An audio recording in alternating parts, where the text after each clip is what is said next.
Welcome back to my channel Jain recipes by Khyati Mehta. Friends, મેં તમારી સાથે પહેલા બી ઘણી બધી સેન્ડવિચની રેસીપી તો શેર કરી જ છે. Volcano sandwich, nacho sandwich, Chinese sandwich. પણ આજે હું સેન્ડવિચમાં ફરીથી એક નવું વેરિએશન લઈ આવીને મેક્સિકન સ્ટાઇલમાં ટોસ્ટ સેન્ડવિચ બનાવીશ. રેસીપી બહુ જ ઇઝી છે, તો વિડીયો જરૂરથી એન્જોય કરજો અને મને કમેન્ટ કરીને જણાવજો કેવી રેસીપી કેવી લાગી અને ચોક્કસથી રેસીપી ટ્રાય કરજો. આઈ એમ શ્યોર તમને બધાને જ ભાવશે. તો ચલો ફ્રેન્ડ્સ, આપણે મેક્સિકન ટોસ્ટ સેન્ડવિચ બનાવવાનું સ્ટાર્ટ કરીએ હવે. જો તમને મારી આજની બતાવેલી રેસીપી ગમે તો મારી ચેનલને સબસ્ક્રાઈબ જરૂરથી કરજો અને સાથે સાથે બેલ આઇકન પર પણ ક્લિક કરજો. ફ્રેન્ડ્સ, મેક્સિકન ટોસ્ટ સેન્ડવિચ બનાવવા માટે મેં અહીંયા બાફેલા રાજમા, સેલરી, રેડ અને ગ્રીન કેપ્સિકમ, પર્પલ કોબી, બાફેલી અને સ્મેશ કરેલી કાચી કેલા અને બોઇલ કરેલા સ્વીટકોર્ન લીધા છે. આ બધામાંથી સૌથી પહેલાં આપણે રાજમાને એક બોલમાં લઈ લઈશું ને તેને ચમચીથી થોડા કચરા સ્મેશ કરી લઈશું ને ત્યારબાદ બીજી બધી સામગ્રીઓ પણ બોલમાં એડ કરી દઈશું. ફ્રેન્ડ્સ, આ મેક્સિકન ટોસ્ટ સેન્ડવિચ તમે બાળકોને લંચ બોક્સમાં પણ બનાવીને આપી શકો છો. બહુ જ ટેસ્ટી અને યમ્મી બને છે ને સેન્ડવિચમાં જો આવી રીતે બધા વેજીટેબલ લેશો તો તે બહુ જ હેલ્ધી પણ રહેશે. હવે બધું મિક્સ કરી લઈશું ને સ્વાદ પ્રમાણે મીઠું એડ કરશું. કાચી કેલા, રાજમા અને સ્વીટકોર્ન બોઇલ કરતા વખતે પણ મીઠું એડ કરેલું, માટે તે પ્રમાણે એડજસ્ટ કરીને લઈ લઈશું. ત્યારબાદ બધા મસાલા લઈ લઈશું. ચીલી ફ્લેક્સ, મરી પાવડર, ચાટ મસાલો, ઓરિગેનો, મેક્સિકન મસાલો અને મિક્સ હર્બ્સ. ત્યારબાદ સાલ્સા સોસ એડ કરશું.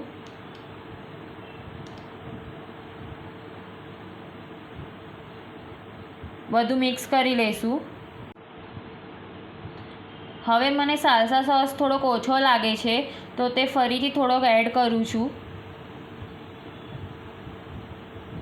બધું જ મિક્સ કરતા જશું ને ચમચીથી થોડુંક સાથે સાથે સ્મેશ કરતા જશું. સેન્ડવિચ માટેનું આપણું સ્ટફિંગ બનીને રેડી છે. તો હવે આપણે સેન્ડવિચ માટે બ્રેડ સ્લાઇસીસ લઈશું. હવે બ્રેડ સ્લાઇસીસ પર થોડુંક ઘી અપ્લાય કરી દઈશું.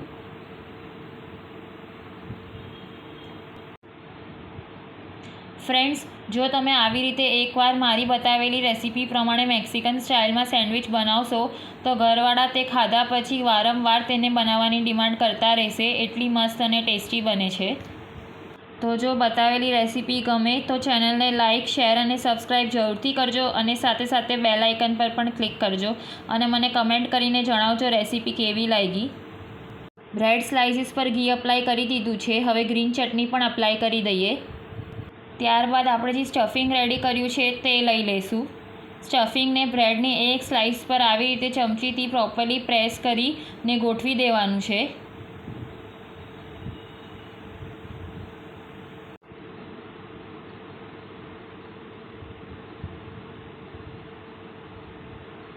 સ્ટફિંગ પ્રોપરલી ગોઠવાઈ ગયું છે. તો હવે બીજી બ્રેડની સ્લાઇસ લઈને તેને કવર કરી દઈશું. આપણી સેન્ડવિચ બનીને રેડી છે. હવે તેને એક પ્લેટમાં લઈ લઈએ. હવે સેન્ડવિચને ટોસ્ટ કરવા માટે મેં અહીંયા ટોસ્ટર લીધું છે. તેની એક સાઈડ પર આપણે થોડું ઘી અપ્લાય કરી દઈએ. ત્યારબાદ બનાવેલી સેન્ડવિચને ટોસ્ટરમાં ગોઠવી દઈશું. સેન્ડવિચની ઉપરની સાઈડ પર પણ થોડુંક ઘી અપ્લાય કરી દઈશું.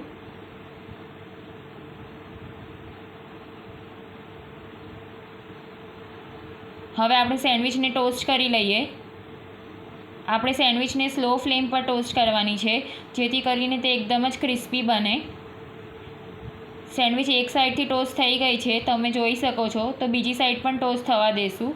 બીજી સાઈડથી પણ સેન્ડવિચ ટોસ્ટ થઈ ગઈ છે તો તેને એક પ્લેટમાં લઈ લઈએ. આવી જ રીતે મેં હજી એક સેન્ડવિચ પ્રિપેર કરેલી, તેને પણ ટોસ્ટ કરી લઈશું. બીજી સેન્ડવિચ પણ ટોસ્ટ થઈ જવા આવી છે, તેને પણ આપણે એક પ્લેટમાં લઈ લઈએ. આપણી બેવ સેન્ડવિચ ટોસ્ટ થઈને રેડી છે. હવે આપણે જે સ્ટફિંગ બનાવ્યું હતું એમાંથી હજી બીજી 3 થી 4 સેન્ડવિચ બનીને રેડી થશે.